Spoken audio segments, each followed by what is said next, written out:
My name is Joseph Stanislaw. People call me Joe.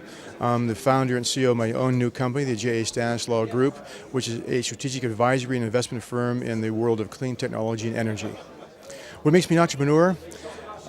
It's very hard to say what makes me an entrepreneur, but the reality is I always have been one. From a very little boy, I had lawn mowing businesses to help me pay my way for school. Actually, I had a lawn mowing business company to pay my way through Harvard for 2 years. I then was an entrepreneur when I was studying in Europe and doing different things. I created my own company in 1982 called Cambridge Energy Research Associates, which we sold in 2004. When we created the company, everyone said we were crazy, but we had a number of things. We had a vision. We had a new model for what we wanted to do. We had passion, and most importantly, never believed I would fail. Failure never occurred to me. It was going to work, and it had to work because there's something called sacrifice.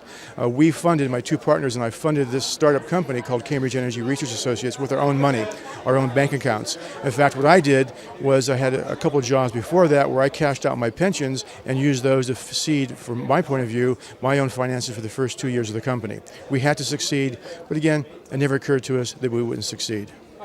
I'm Konrad Hummler, and I'm a partner of Wegelin & Company, private bankers in St. Gallen and in Switzerland. Well, I'm very probably one of the very few real entrepreneurs at this symposium because I'm owning partially my bank. That's the first thing, and secondly, I'm unlimited liable partner of a bank.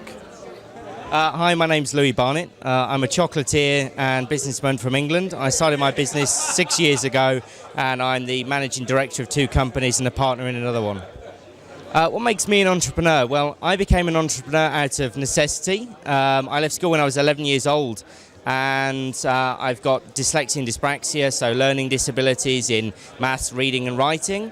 And I left school, and as soon as I did a little bit of home education, but at the same time I knew because I left with no qualifications I had to look for an opportunity and a future career. I took the first thing that came to my hands, which was actually working with animals, and then the next one was a cake for my auntie, and I took the opportunity, and that's why I'm in chocolate now. I'm sure if it would have been in strawberries I'd be in fruits. Here we are in May 2010, and the world is looking very dismal, to say the least. We had great positive signs starting a few months ago about the world economy, U.S. recovery, somewhat for the European recovery, strong growth in Asia, and particularly China and India. But now we're facing a severe financial crisis yet again with the Greek debt crisis, which may spiral to Portugal, Italy, and Spain. We hope it doesn't. What does it really mean? It means we have a challenge in our hands. It's not looking very good, but I do think if you look out beyond 6 months, one year, prospects are certainly looking stronger. We have a tough 6 months and tough 1 year ahead of us, but anyone who's an entrepreneur would say this is a great opportunity. It's the time to move, to make one's investments in new areas and new fields.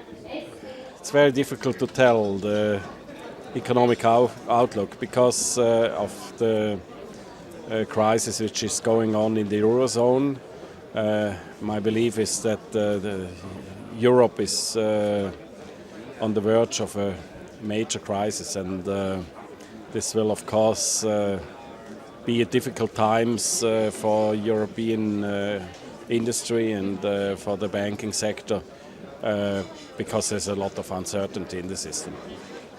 Well, my personal economic outlook, really, I've been quite badly affected by the recession in a different way to most. I'm in the chocolate business, which tends to be very sustainable in economic crisis because people want to indulge and eat more chocolate, and certainly confectionery products are good.